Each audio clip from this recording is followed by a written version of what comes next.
potencial eléctrico y capacitancia. ¿Qué es potencial eléctrico? Antes de conocer qué es un potencial eléctrico, debemos conocer primero que cuando se establece una nueva magnitud escalar propia de los campos eléctricos, a esta se le denomina potencial eléctrico, y que representa la energía potencial electrostática que adquiere una unidad de carga positiva al situarla en dicho punto. Ahora, ¿qué es un potencial eléctrico? El potencial eléctrico en un punto del espacio es una magnitud escalar que nos permite obtener una medida del campo eléctrico en dicho punto, a través de la energía potencial electrostática que adquiere una carga si la situamos en ese punto.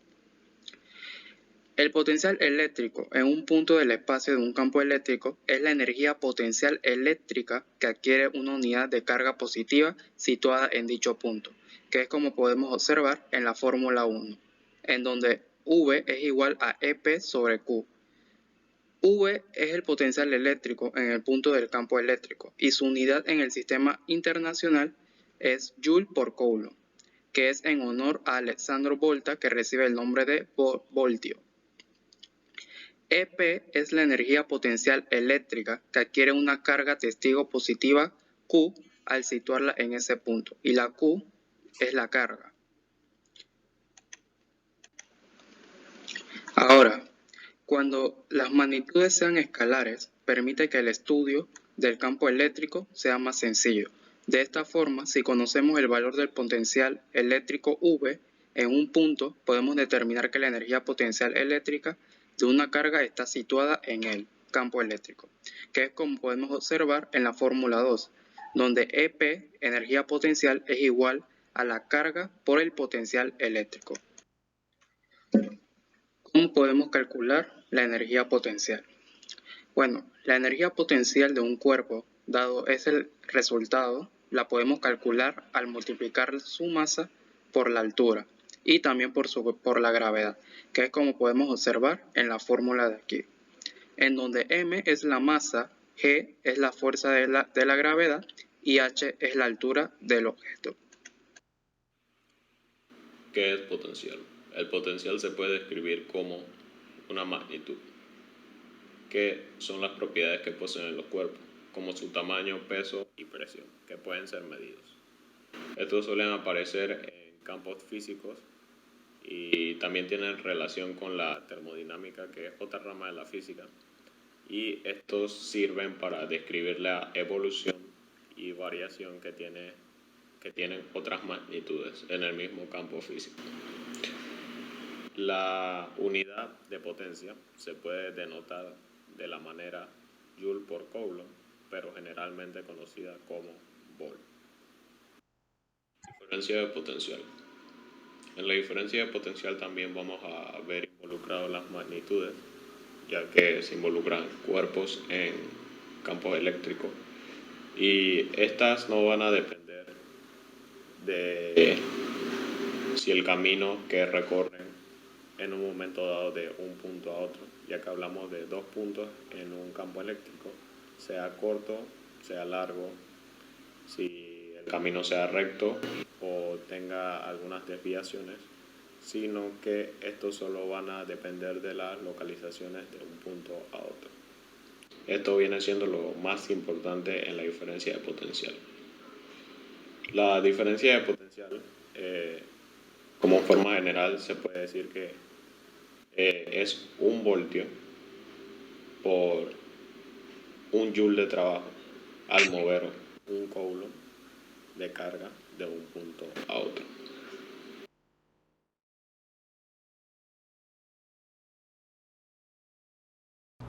Introducción al concepto de potencial eléctrico.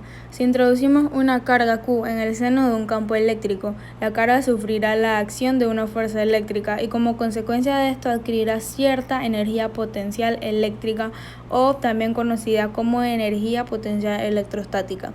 Si lo vemos desde una perspectiva más simple, podemos pensar que el campo eléctrico crea un área de influencia donde cada uno de sus puntos tiene la propiedad de poder conferir una energía potencial a cualquier carga que se sitúe en su interior. A partir de este razonamiento, se establece una nueva magnitud escalar propia de los campos eléctricos denominada potencial eléctrico y que representa la energía potencial electrostática que adquiere para una unidad de carga positiva si la situamos en dicho punto. Ahora le presentaremos el siguiente experimento que consta de los siguientes materiales: tornillos o clavos, cualquier moneda de cobre o de $1, un centavo de dólar, un alambre de cobre, horquillas, limones y papel aluminio. El objetivo de este experimento es demostrar cómo funcionan las baterías. El procedimiento es bastante simple. Colocamos los tornillos y los centavos de $1 en el limón. Luego colocamos un alambre de cobre para conectar cada uno de los puntos de los limones.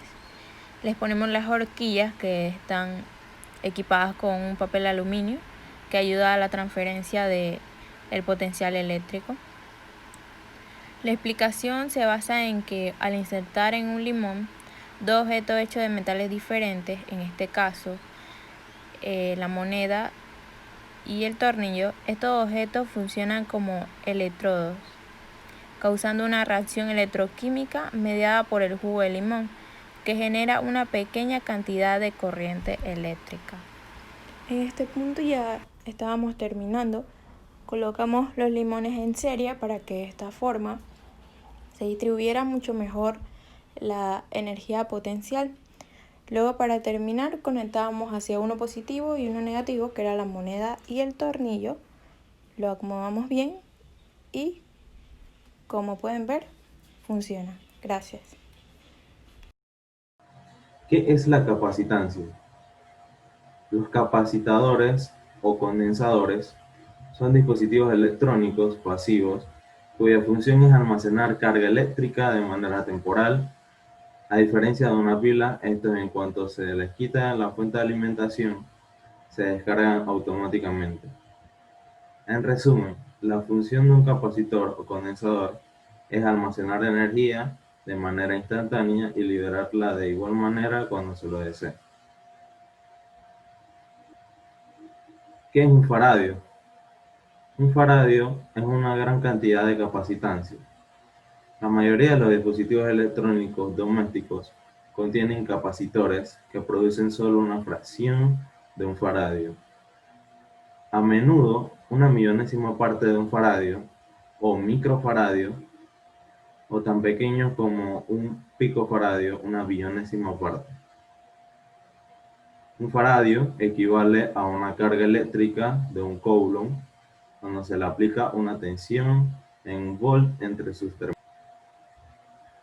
Como podemos ver, la fórmula de la capacitancia es capacitancia igual a la carga eléctrica almacenada entre la diferencia de potencial aplicada. Capacitores en paralelo. Es el tipo de capacitor más común.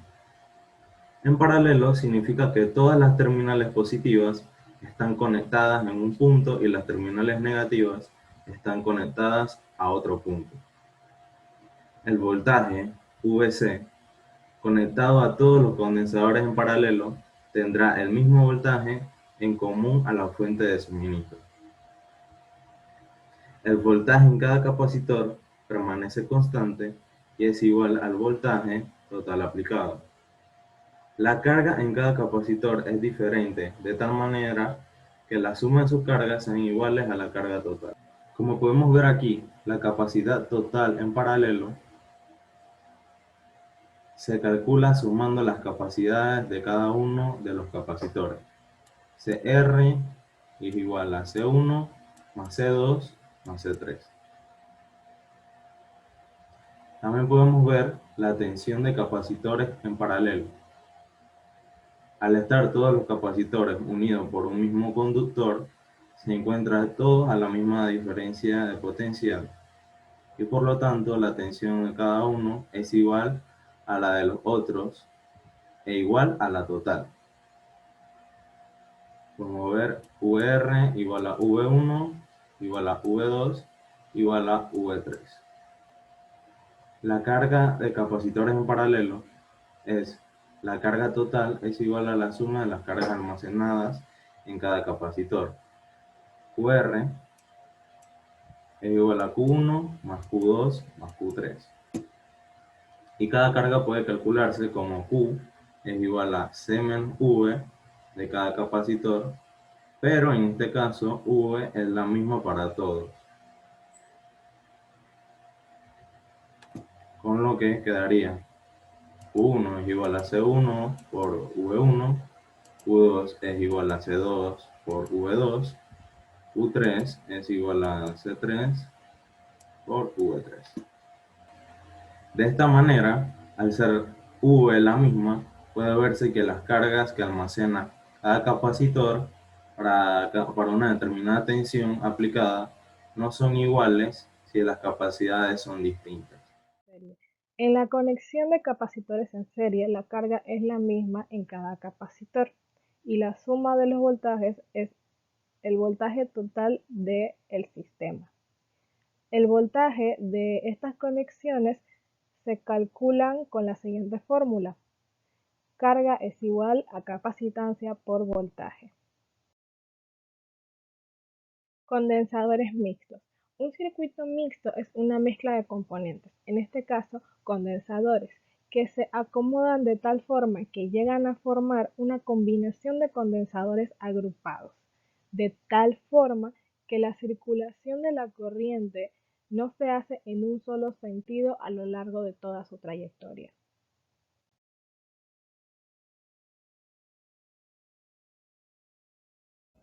Con esta barra vamos a mostrar la capacitancia. Tanto los materiales conductores como las placas contienen electrones.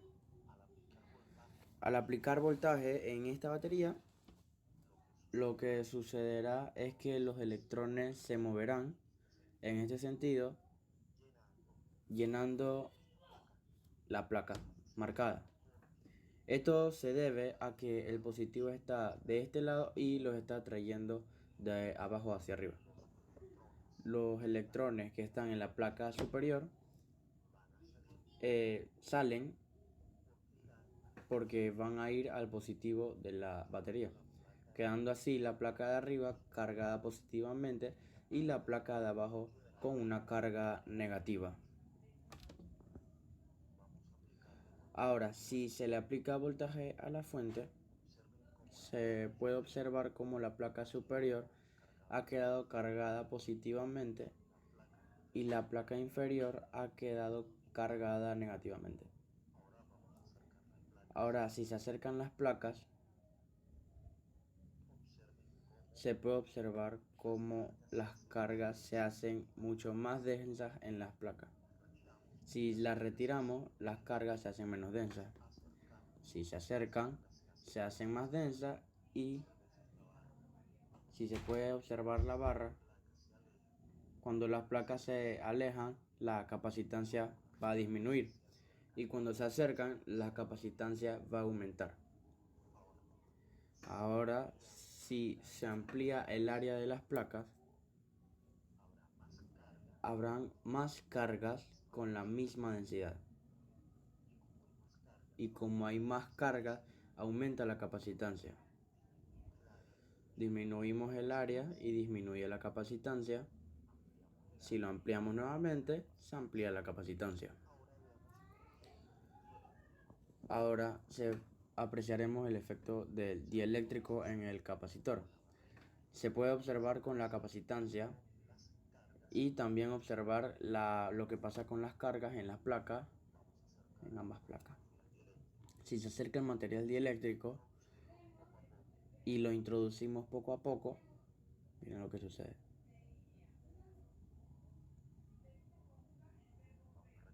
Si se retira,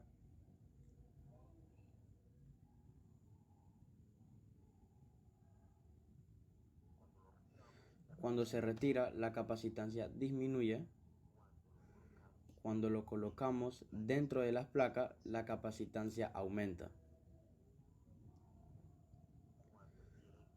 Cuando lo sacamos, Cuando el dieléctrico del capacitor es aire, tanto la carga como la capacitancia en el condensador es mínima. Pero cuando el dieléctrico del condensador es un material, aumenta tanto la capacitancia como la carga en el condensador.